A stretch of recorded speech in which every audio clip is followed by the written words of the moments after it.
to the WBAH studios in Fort Worth, Texas. You can't even get... We're having a late night recording session. Late night? A whopping 9:15 p.m. Central Standard Time. Late for us, as far as recording goes. Oh, yeah. We're usually wrapping up about maybe an hour from now. But we're just starting. It's 9 o'clock. It's 9 o'clock. You're here in my neck of the woods. I'm in Murderworth. You're back in the The Mordor? You're back in the Mordor. Great. Oh, feeling good, feeling fine. We got wine. We got champagne. Together. We actually have 2 separate glasses each. Like... and there's also a Diet Coke in the mix. Yeah. What we're saying is we're loaded up with beverages. We're going to get silly. I think we're due for a good silly episode. And you know what? It feels like a silly night. Needed to just hang out. It feels good. My Clarky Malarkey's doing his thing. He's watching Future Man. Just came out with its 2nd season. If you've seen Future Man, it's fucking hilarious. My dog's taken care of. Man, I feel like I'm like alone in the city right now. Like we have 2 separate glasses of 2 different alcohols each. Macy, do you know sometimes people really dig what we're doing? That's very shocking. Not what we deserve. And so much so that they actually, with their own hard-earned bucks, they're simoleons.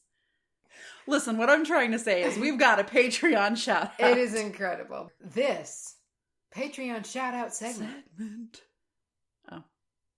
I mean, that was fair. Goes out this week to Charlotte A. Charlotte A. Thank you.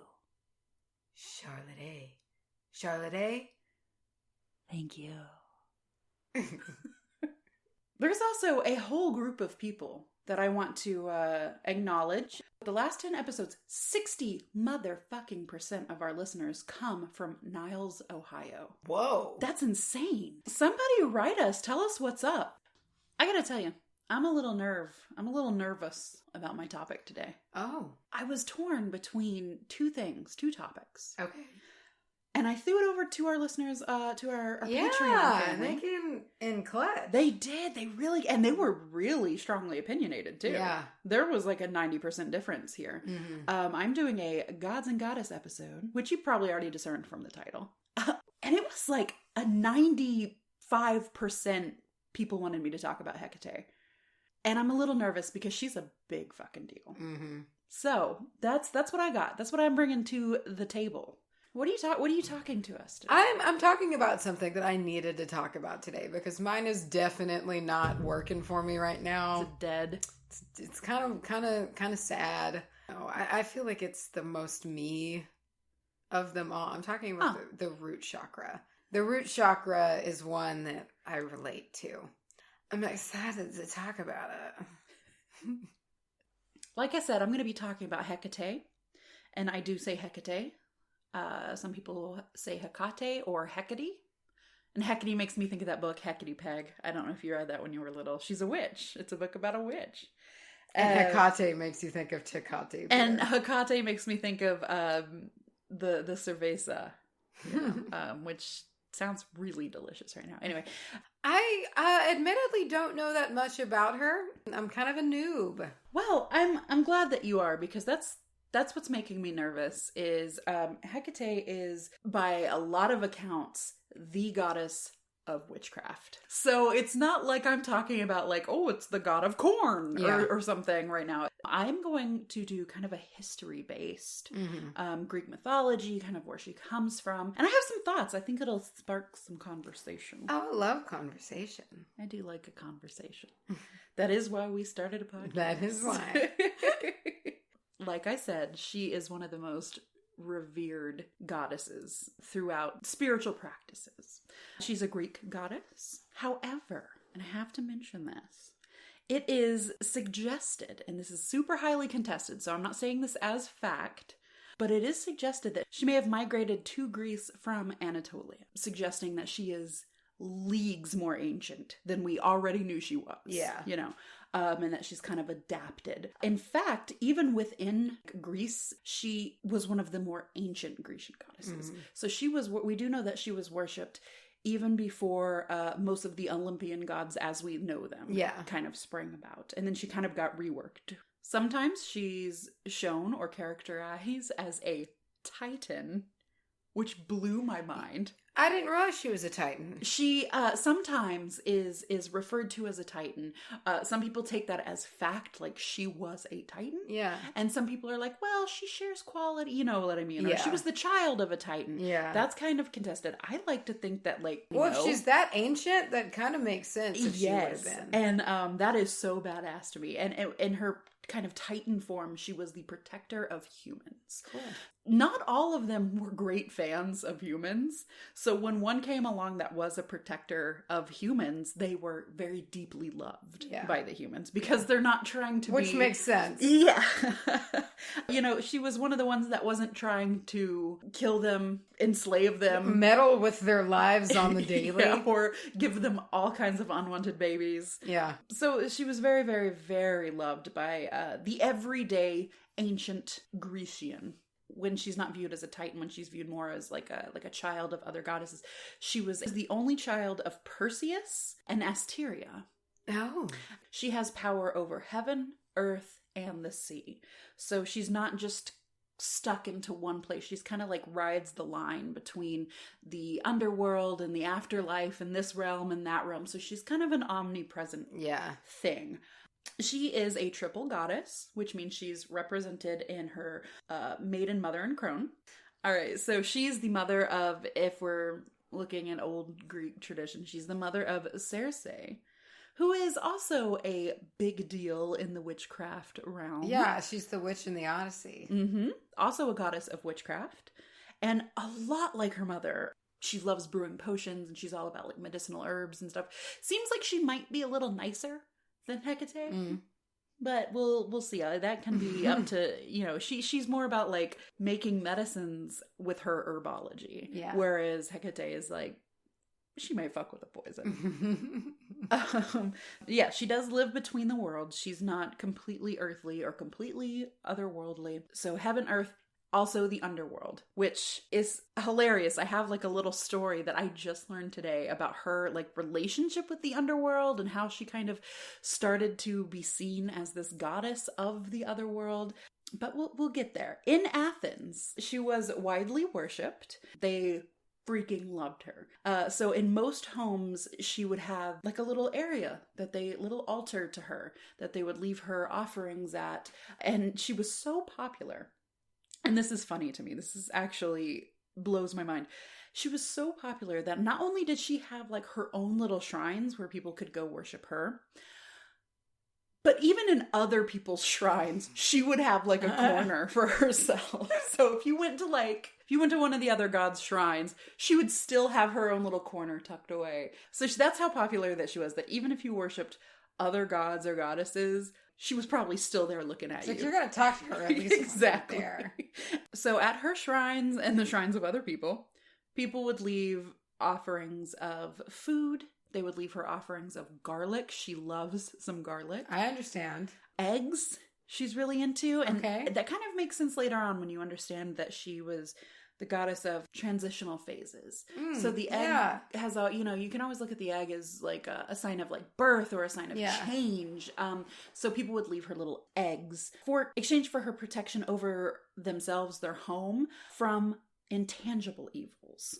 So she wasn't kind of like guarding from actual storms. She was like protecting from very metaphysical items. That's where her strength lied, and that's why people wanted her.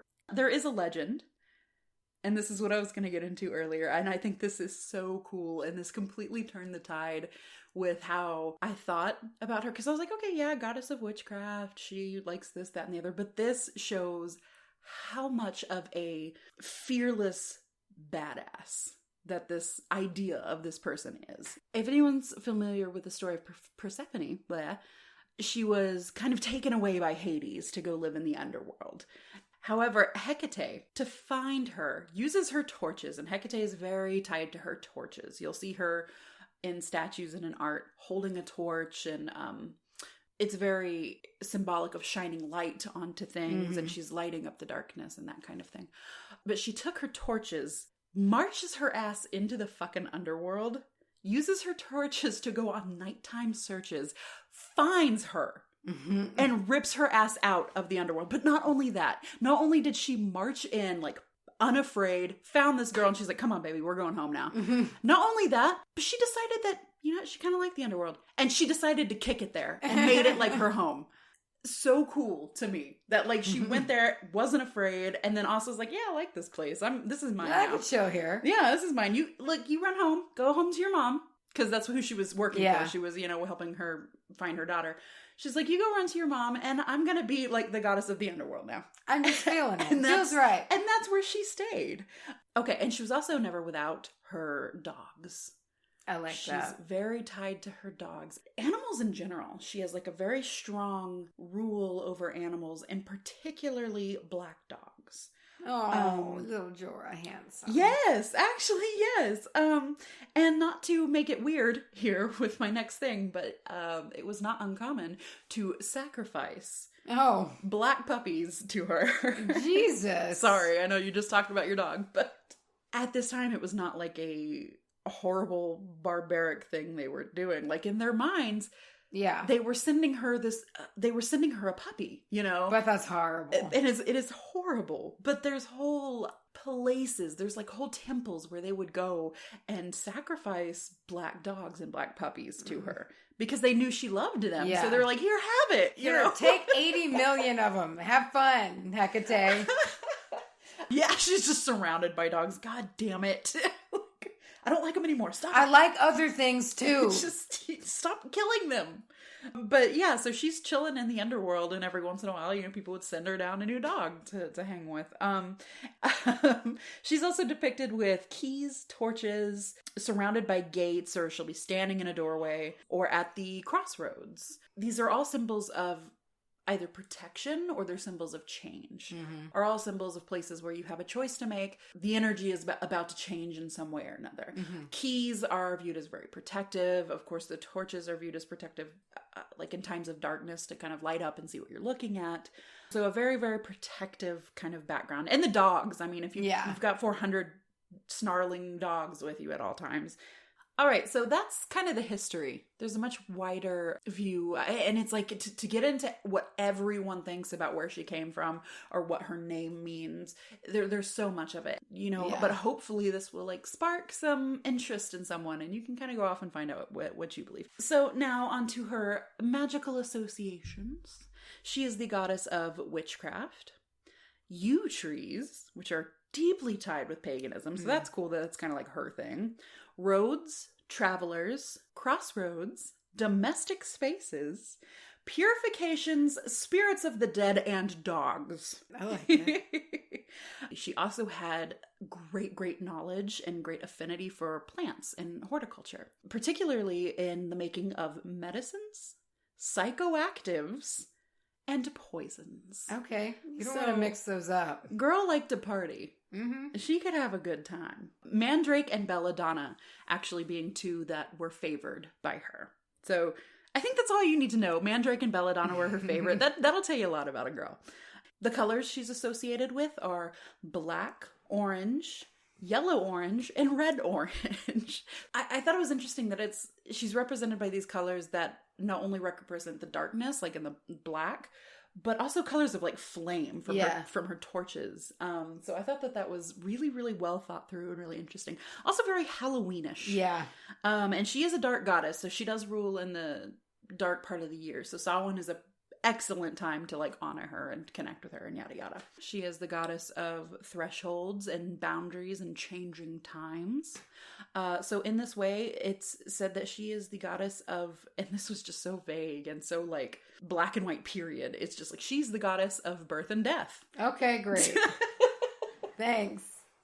Not like any aspect of it, just like in general. All of it. She's the goddess of birth and death. That's apparent. If a baby's born, Hecate. If somebody dies, Hecate. And she did, like I said, she wanted to guard against restless spirits. Or she's the goddess of ghosts, as some people say.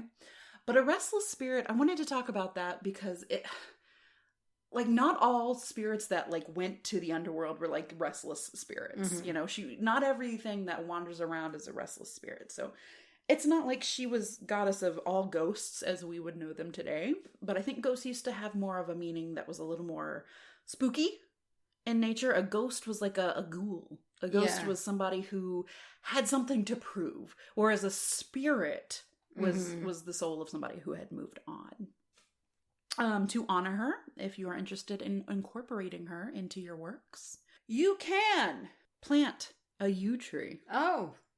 You can plant mandrake or belladonna or garlic, which I said she was very, very fond of garlic. She loves her some garlic. If you want to leave her a little something, go for a nug of garlic. She'll love it. As always, take care when using poisonous plants. Using torches is something that you can incorporate into your work if you do stuff outside. A good torch. I would like to make the distinction that over here we do not call flashlights torches. Yeah, we do not. So maybe somebody has been very confused. Yeah, she just waves around flashlights? She's the goddess of flashlights. She's got two mag lights. Clicking the buttons. She's hitting it. God damn it. I think torch is so much better than flashlight. I like it too. I really do. I think it sounds so much cooler. Flashlight is too literal. It's too literal. Torch is like, it's like, it's a torch. If you need to make a choice, a difficult choice in your life, burn a black candle at a crossroads. Oh, shit. Ask her to reveal what path to take. If you have familiars in your home, she is particularly eager to guard them. Oh. And then you can also ask her to help you with your study of plants and horticulture. Leave her some offerings that doesn't hurt. Do so at night, at a crossroads if you can. Oh. If you're doing your work, if you're in the middle of ritual, if you're throwing down some craft, and you hear dogs barking or howling in the distance, it is said that means she has come to sit with you for your ritual, which is so cool. So that is Hecate in a nutshell. What I really enjoyed about Hecate was her guardianship over things that used to confuse me. Because I've seen that before. I've seen like goddess of travel or goddess of the road. And I kind of thought like, man, what a short end of the stick you got. Yeah. Like, what the fuck? If you look at it in a broader sense and you're looking at it in a way that it doesn't just mean the road, it means like the journey. And that can mean like your journey. Yeah. And it's not just a threshold. Like she's not just actually sitting in the threshold of your door. Like, I'm protecting this little space. I'm here. I'm the goddess of this space. So I get it. This whole study and like working with her for this really helped me understand that sometimes things aren't just like super black and white like that. Mace Waker. Mace Wad. Mace-tacular. Oh. That's a new one. I'm trying it out. Give it a whirl. Giving it a zhuzh. All right. I am talking about the Root Chakra, also called the Muladhara. I can't speak Sanskrit. You know how they have like the symbols and everything like that that are pretty recognizable. It's a red 4-petaled flower with a square in the middle and then a triangle inside of the square. So it's located at the base of your spine and it's kind of the root of your whole being. It's the instinctual chakra. It's kind of where your primal survival instincts, such as even fight or flight, come from, kind of that like imprinting of that process, I guess. And it's the connection to your animal self. So from it comes courage, as well as the will to live during times of difficulty or strife. Whoa. So it's kind of your like, it's what keeps you going. It's your drumbeat. So this is the thing that I think that you're gonna like. I thought this was very, very interesting. So it's believed to carry the ancestral memories of struggle and threat to survival, such as war, natural disasters, horrific events, and famine. These memories are supposedly kind of recorded in the chakra and passed down generation to generation. So like subconsciously we have, like it, but they unconsciously shape who you are.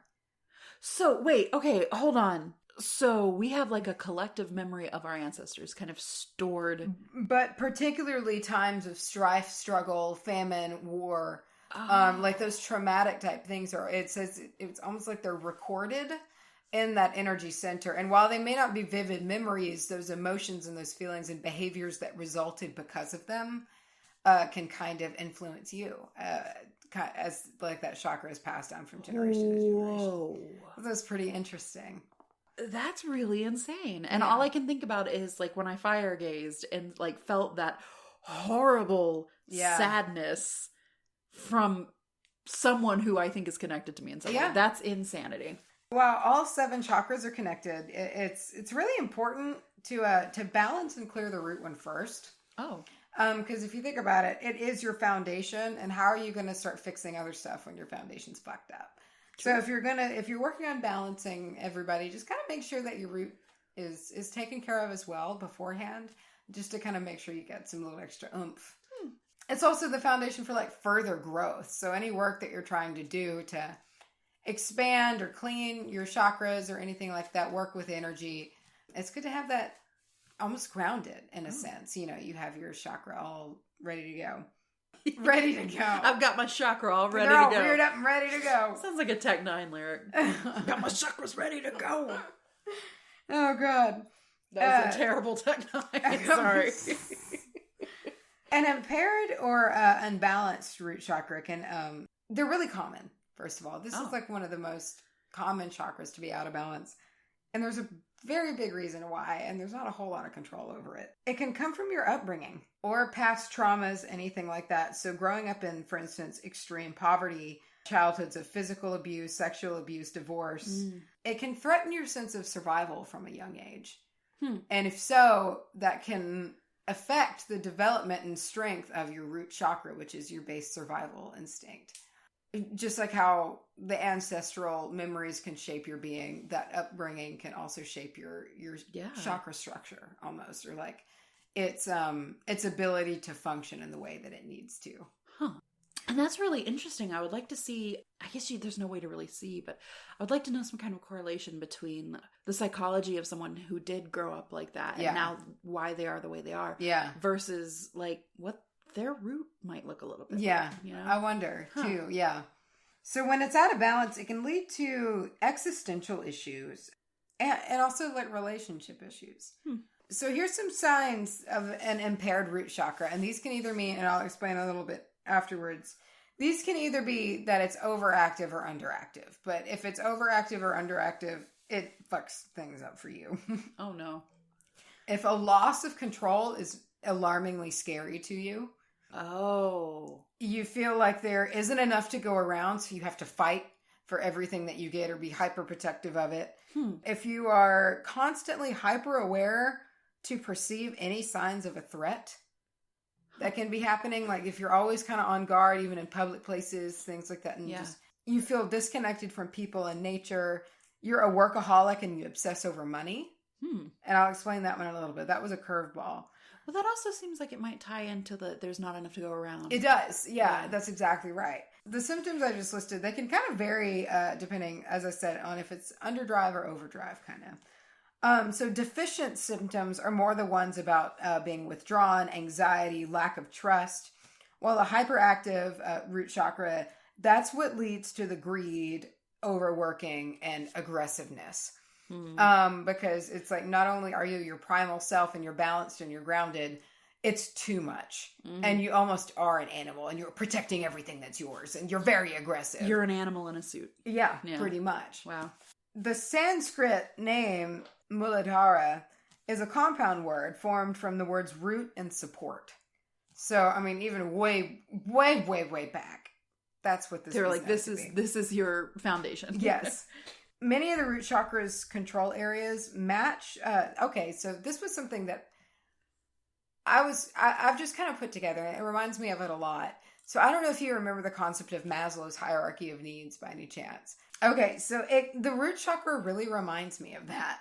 In Maslow's hierarchy of needs, like the bottom rung is your survival needs: food, shelter, things like that. Things that keep your physical body alive. Yeah. And also much like that, if it's messed up, the levels or chakras above it can't really be achieved the way that they need to be. So in Maslow's hierarchy of needs, you don't really move up to the next one until the rung that you're on is achieved. And it reminds me of working with your higher chakras, because it's like no, you gotta fix this one first before you can move up. And this is your base one. This is the one. This is your primal needs. Fix it. Yeah. And the two kind of correlate for me. So materialism, hyperaggression, impulsiveness, and destructive sexual behaviors, potentially such as like promiscuity. Those can also be a sign of an overworking, a hyperactive chakra. And again, the opposite of deficient root chakra, making one feel disconnected from their own selves and bodies. So not only from others, you can get to where you don't even feel connected to yourself. I've felt that before. I have too. For sure. Yeah, for sure. These behaviors can be coming from childhood traumas or, very past traumas that you have. Your root chakra could technically be out of balance for as long as you can remember. Because if you don't really know what's going on and you've had these traumatic experiences happen to you as a child, that's going to throw things out of whack. You've just gotten used to these feelings, So, I mean, it's like technically you could have had this out of balance chakra as a result of these traumas forever. So here we got some tools and practices. I love a tool and a practice. I do too. It's good. So your gemstones, crystals, things like that. What can you use to work to make this guy better? Garnet is one of the first ones, which I thought was interesting. Garnet and bloodstone. And that's tying into that red color. Red as the root chakra, and that's kind of tying into that. As well as our old friend obsidian, kyanite, smoky quartz, and black tourmaline. So those are really good. Black and red seems black to and be. red, yeah. But I also saw a decent amount of citrines and things like that because while red is the traditional color, there's also some uses of the color yellow for this chakra. Okay. These stones can be, and here is looking at you, Charlie, they can be heightened if used in a healing massage. Yeah. So, especially if they're smooth, you can almost use them in the areas like a stone massage. Oh, it's fancy. I would just have a set of garnet massage stones. Jeez. So you can also utilize the color red. You can wear red clothing or bold accessories. I love a good bold accessory. If it's not a conversation piece, it's not worth wearing. That's how I feel. That's my... I love it. Eat healthy red foods. Peppers. That was my first one. Peppers, apples, tomatoes, strawberries, raspberries. Oh. Yeah. Healthy red foods. Roses. The blood of your enemies. There you go. Eat the blood of your enemies. Yes. Fire. Incorporate red into your self-care. So paint your fingernails and your toenails. I mean, your toenails are the root of your body. Just kind of incorporate that in there. Red is a color that makes you feel like you're very much on display. And I could see very, very much where it can tie into this feeling of being primal and being your animal self. And it's almost uncomfortable to face. Yeah. And in a very small and silly kind of way, red lipstick or whatever. It brings out a confidence. It does. Which confidence, I guess, is not really something that's so super tied to the root chakra, but it is tied to that that primal feeling. Confidence, I think, is a very primal, fiery thing. Yeah. But, so I get that, and it can be hard, man. God forbid you have to do something more serious than paint your nails. So you can also do meditations and mantras. Guided meditations are really good for, I say that every single time, but they're really, really great for chakra balancing or just chakra work in general. Meditating on the root chakra is how I survived the job that I hated so much before I got my new job. I remember I was doing it 3 nights a week, work nights, and then plus more on the weekends. I was taking a bath. And there was one particular time when it was after the first Witchy Bazaar. No, maybe after the second one. It was after the second one because I bought all of those Haunt Mess bath bombs. And shout out to Haunt Mess. Oh my God. Not sponsored. No, just impressed. And I had bought a red one. And her bath bombs are unlike any other in how just foamy they get. And so the whole water is full of this creamy foam and the water is blood red. And I remember meditating on my root chakra in this blood red bathtub. It was so good. I remember because that was when I was highly, highly miserable. It carried me for a few days. I was just untouchable. I'm fascinated by the root chakra. I'm fascinated. Me too. It's the one that I just respect it highly. I feel like it's the most elusive to me. because all the other ones I kind of understand what they're about and where they're coming from and what they do. The only other one, and this kind of makes sense, I guess, the only other one that baffles me so would be the crown. Me too. Really? Yeah. Yes. Okay, so it's the crown and the root that are, like, I get it, and I get the words. Yeah. But it's like I struggle to understand. Yeah. Truly what it is. See, the root one for me is one that I just get. Mm-hmm. I just get it. I understand it. I like it and the solar plexus one, but yeah. I see, there is, I feel very comfortable with, like, the third eye. I feel like if I had to pick, like, my one, that would be my dude. But I can't wait to do some root chakra work. Because this idea that it could have been out of balance my whole life is scaring me. That something could have been wrong for so long. And you're just like, maybe this is the cause of all my problems. Oh, no. I'm going to wear some red fingernail polish and just fix it. I'm going to fix it. I'm going to fix it good. Macy. Yes. Macy. Yes. It was our next to last week of our Magical Roots Challenge. Oh. We got 1 week left. Uno mas. But before we end it, before we wrap it all up, we got a few things to talk about. We got to talk about shit. The first thing we have was day 25, Espits, or Esbats, depending on how fancy you are. Create a ritual to honor the moon every month. Do you only celebrate the full moon? Try honoring the dark moon this month and see how it changes your practice. Tell me what you feel. What did you do? We didn't have a full moon or a new moon during this. That's true. So that was a little, do you think that you align more or prefer even the dark moon or the full moon? The full moon. Do you? The full moon has a much better, like, deeper effect on me. I knew it. I'm sorry. I just knew that was going to be one of those things where, like, I was like, I like the new moon. Mm-hmm. You're like, I like the full moon. No, yeah, the full moon pisses me off because it won't let me sleep. But I definitely pull a lot of energy from it. There's so much energy that does come with the full moon. And granted, not all of it is great. So I don't have, like, an Espit ritual. I try to remember to set my tools out. I don't do it either. I try to remember. I do like 65-70% of the time. Maybe 60. If 65. I can remember that a full moon's coming, I'm such a bad witch. If I can remember a full moon's coming up, I love to do night drives. I would like to do something a little bit more. This is one of the ways I feel like a really bad witch. I do too. Yeah. I know I know when the moon is full and I know when it's here, you know. But I don't do very many rituals. I'm very curious about moon water. I would like to make some. Did you create a sigil? Yes, but I didn't bring it with me. I did it in my new plant journal. And I really like it. And part of me doesn't want to share it because I feel like it will lose some of its power. Like, I almost feel like I like made a little piece of my own little private. It's kind of like my earth name, you know, that I can't share. You know, it's like I almost God damn it, I wish I could know. And I know that I can't. And I hope one day if I'm ever gifted with one, I will not share it either. But there's a piece of me that's just like, tell me your fucking name, Macy. You're being over dramatic. Sorry, go on.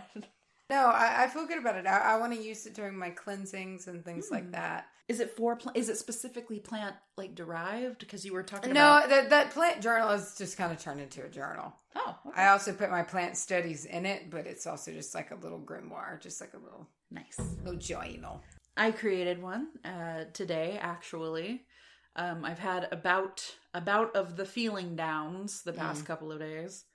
And so I was up and at 'em and I felt real like just at it, you know, I'm full of magic. Yeah, so I love those days. I did it in the tradition of writing your sentence out, you know, and then you strike the vowels and then you take out duplicate letters and then you take your remaining letters and you make a sigil out of it. And I learned a lot. Like there's a whole school of thought that like, if you want your sigil to mean, for example, I am mentally healthy. And that's what you want your sigil to mean. That you make your sentence, you write it down, you strike the vowels, and you make your sigil. And over time, you're supposed to forget what your original sentence was. Because if you remember, and if every time you're looking at the sigil, you're speaking that sentence in your mind, that it like gets in the way of it. And then there's a whole school, of course, that thinks, no, you need to think of that phrase. This is just a shorter way of doing it. So I made my own, and I'm still deciding if I want to post it. I may post it. I may decide to when the time rolls around, or I may have decided I want to keep it personal. It's not the best looking sigil I've ever seen. But it's yours. But it's mine, and I fucking made it. Like, when I was done, I just looked at it and I was like, God damn it, I'm tattooing this on my face. You know, I was so excited about it. So yeah, I did a sigil, and I highly suggest it.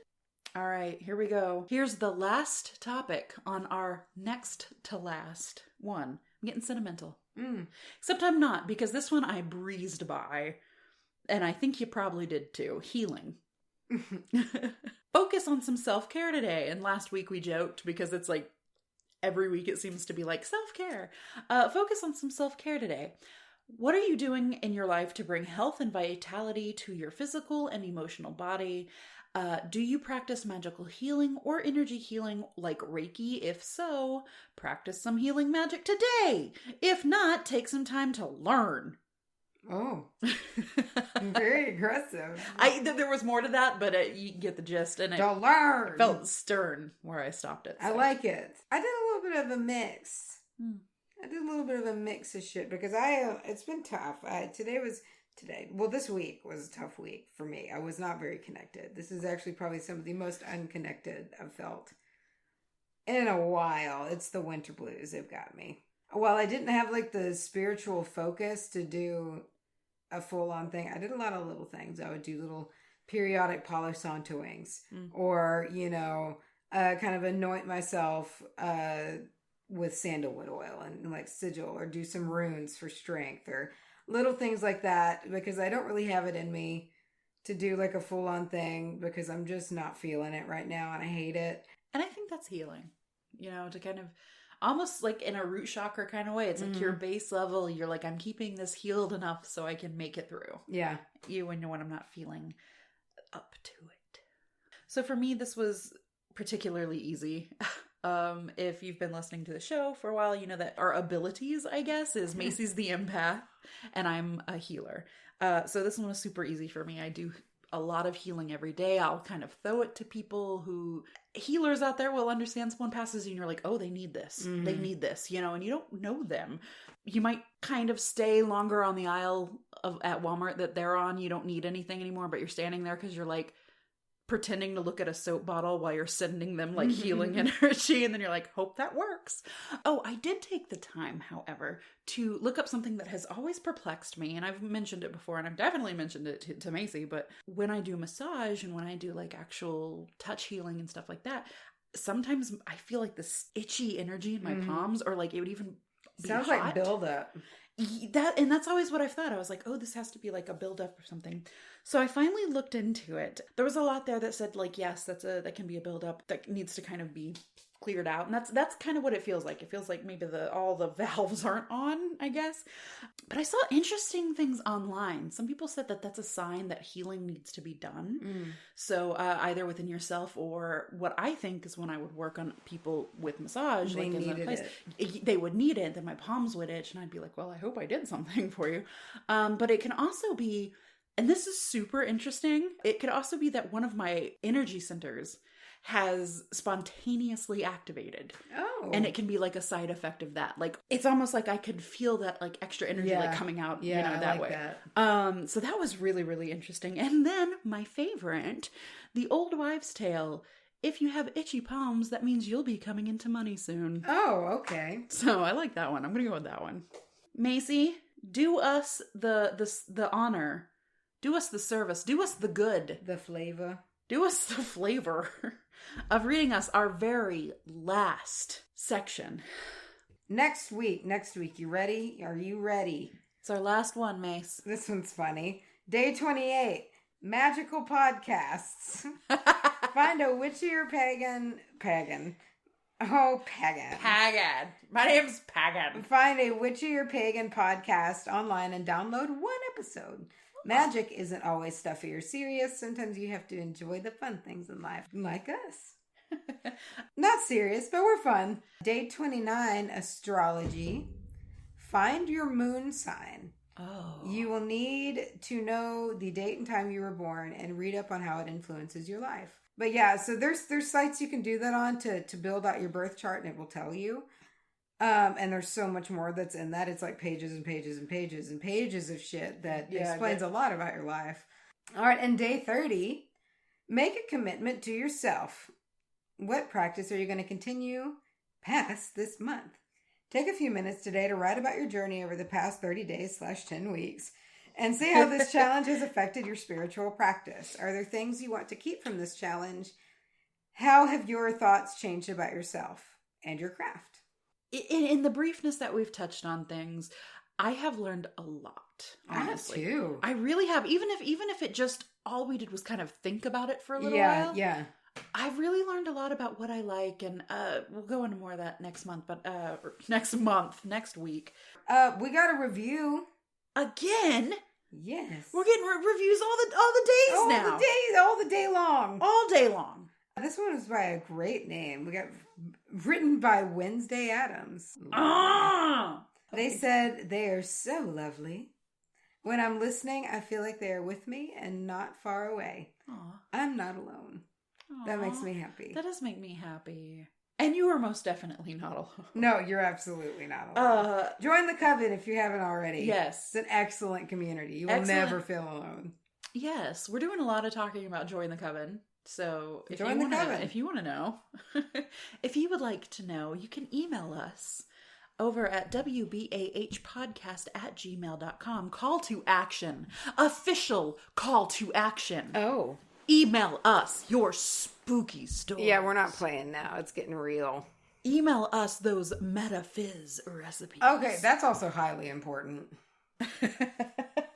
If you send in a story, accompany with it a meta-fizz that will somehow tie into your story. Oh, making it difficult. I love it. Because, let's see, how could you do that? I'm going to use my story where we heard our EVP say hello. It was a very electric sounding thing. So I would choose Pop Rocks to go into it.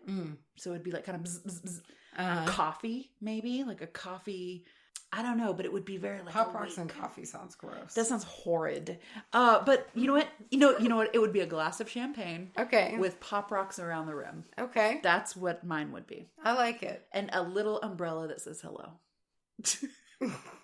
I think the Man in Black would be like... Just a shot of Jaeger. A Jaeger. That's exactly what I was thinking. Like Jaeger and like ginger ale a little bit. And yeah, and like maybe mint. Oh, and maybe dry ice. Yeah, smoking. Yeah.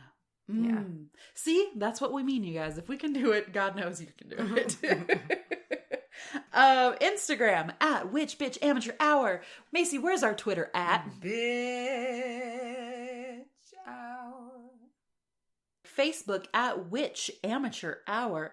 Patreon, if you are so kind to think of dosey-doing on over there. That is patreon.com/wbahpodcast for our magical handwritten letters, which we are building a wall out of, and you guys will get to see very soon. P.O. Box 865, Canton, Texas, 75103. On the 27th of January in Denton, at the Armadillo Ale Works, is going to be the first gin pagan pop-up.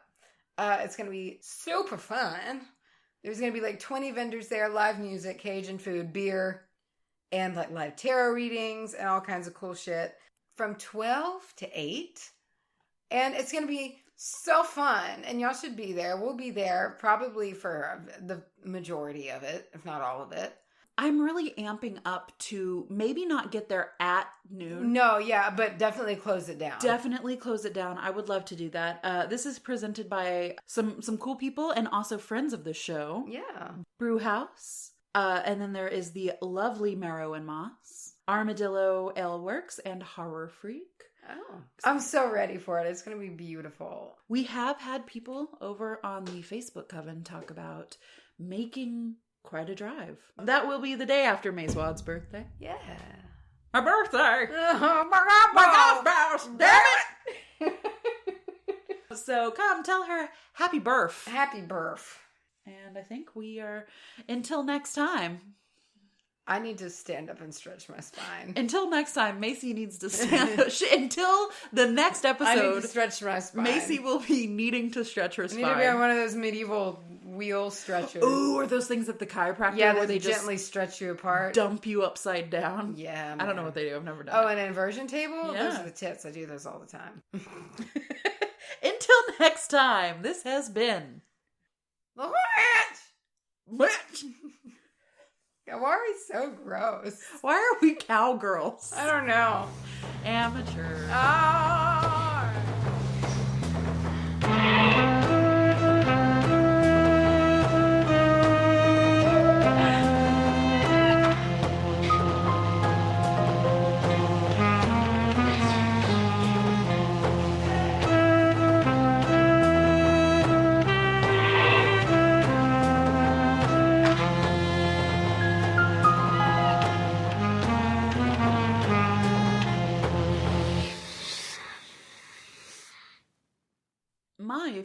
If you take a swig of champagne after Diet Coke, it tastes real salty. Gross. Tastes like a pickle. Ew.